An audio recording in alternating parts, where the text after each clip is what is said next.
So good afternoon.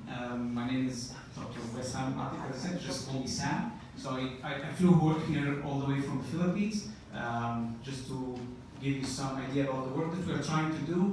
Just the scope, before I start, it's environmental health focused on food hygiene, especially food hygiene education. My challenge in life is how to put food hygiene in everyday's life or in the people's culture. For me, and this is only my view, as long as the food safety book is a separate book from the cooking book, we're not going to get that happening anytime soon. And you can look at us, we're very nice people, we understand each other, but how many people in the actual world know about us and what we do in terms of millions, for example. But if you look at a show like Gordon Ramsay's cooking show, for example, millions of people know about it. And if we cannot get to that point, I'm not sure how we're going to get that in touch, but I'll show you a quick video about people's perception of food safety, for example. Let's watch that 1-minute video. It's in a little bit of a Filipino, but I think you get the point.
Yeah, so actually what he said was surprisingly correct, and he said if we cook the food thoroughly, we could kill the bacteria, and that's why we gave you the hands.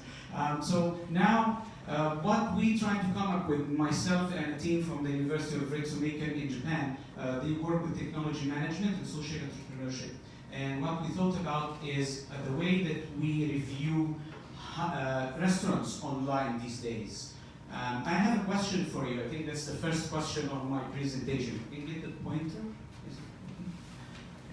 So, just first of all, that the statistics of the WHO. This is available online, but the message here and the highlight is that foodborne diseases are preventable, and everyone has a role. But what are we doing? I'm not saying what are we doing here as scientists. I'm asking what is the consumer doing. So you may be talking here about food safety and hygiene from a scientific point of view, but do you really know what to look for when you're eating at a restaurant to tell if they have good food hygiene or not? I'm sure that people from Safe Consume will know that quite well. But the rest of the consumers, because I've seen presentations a while ago about how to educate consumers, I'm not sure if you know. Do you know what to look for? Safe Consume? Yeah, so I think the majority may not.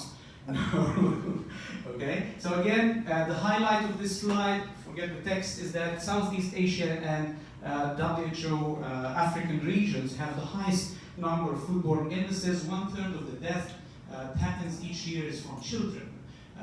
Of course, you can imagine, well, I mean, if you're visiting the Philippines, for example, what would you look for online? You look for where do I eat, or hazards. In the Philippines, they come up is food as #1 hazard, and traffic really, right? So this is some of the reasons of food poisoning in the Philippines. On top is improper food handling, and others like inadequate temperature control. Interesting part here is most of it happens in catering, and this is my focus also in study. It's not about manufacturing, where there is not much human interaction, but when things come down to a restaurant, a kitchen full of people, things get ugly, uglier than you think actually. Look at Gordon Ramsay's show. This is a recipe for disaster. It's exactly what I show my students when we're doing training on what unsafe kitchen practice should be. So we say that governments put rules and regulations, international institutions give certifications like ISO, but consumers have difficulty in reaching the information about the government inspection results. I mean, do you have a website here in the UK that you can actually know what are the results of the food hygiene based on the government or health inspectors? Maybe yes, maybe no, yes. Yeah, maybe some in the United States as well, but this is not common in the rest of the world, right? And then due to the lack of manpower and time, some inspectors would visit the restaurant once a year or twice a year, but what is our role? We have almost no pressure on the food establishments. So what do consumers currently do? And what do you do if you notice a food hygiene violation? Do you do any active role? What can you do? Can you give me an example? Here in the UK, in London, if you notice something, for example, someone handling ready-to-eat food, what would you do, ma'am? If I go to a restaurant and I go to the toilet and it's really dirty, I will actually get up and leave the restaurant. Okay. I have been known to do that, believe it or not, guys. Excellent. But is there a way that you can report them, I mean, to the government? No. Okay, no. So, yeah, so there are two problems here. What is the role of the consumer and what do we do when we have a violation? Now, these are just statistics that shows that in the Philippines, people are starting to use the internet and the mobile extremely more than before, and there's a very high market penetration. Now, look at this. Those you may be familiar with, those are the regular current restaurant hygiene website, restaurant reviews websites that are available, like Zomato, like TripAdvisor. And if we look here, it's more on the quality of food. Is the food of good taste? Does it look nice, right? Is it presentable, value for money? But there's almost zero questions about food hygiene. And this is where we came up with our idea of having restaurant hygiene reviews. And this is a new term, I'd like you to remember.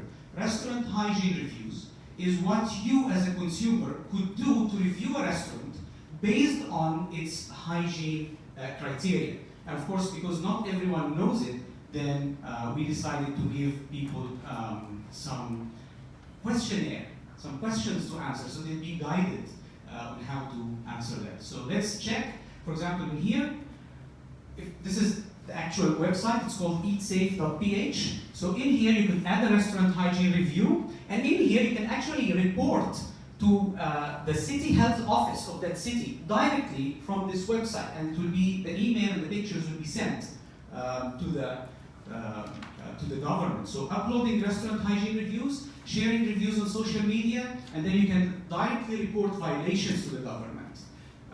These are the universal risk factors for food that we use to develop our questionnaire, and this is the questionnaire. So you can see there are 13 questions. One is about hair cover, cleanliness, insects, pests, allergies, gloves, dealing with cash, cross-contamination, sick food handlers, etc.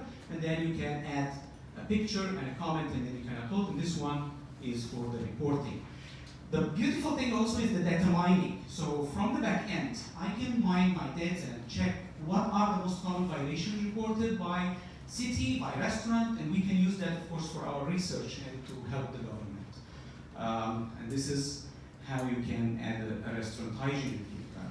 So again, restaurant hygiene reviews, the consumer could review, this could be the new trend in reviewing restaurants, hopefully, and we can bring that to any country in the world. We can have one in the UK, we can have, we're only lacking funding. You can believe that all of this is done by personal money. I mean, we did that by ourselves, we have no funding.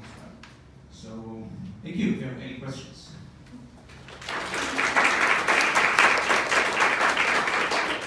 Thank you very much. We have time for one question.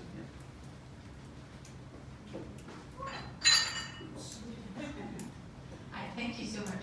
I'm from Denmark, and actually we have, within the Ministry of Environment and Food in Denmark, we do inspection reports. So, in front of every restaurant, there'll be a smiley, and it will be sad or mad or smiley, etc. And that would be the customer's assurance of that in here, hygiene is okay. And they come on unreported, they come without a warning to come and check. And you can also report back if you've had stomachache or anything like that. Some restaurants will even offer you a free meal. That's excellent. I mean, this is happening in Denmark, one of the most developed hand is raised. Yeah. Questions? Feedback? Yes. Presumably it's tricky to answer some of the questions if you don't get into the kitchen. Yeah, exactly. This is one limitation of the website, of course, is that it only shows you the accessible areas for the consumer. And this is why we plan to put also the government result of inspections so that the consumer will have a bigger picture of what's happening. Yeah, but at least to give the consumer a chance, to put this some sort of science-based review. Thank you very Thank you. much. We need to move on. Yes.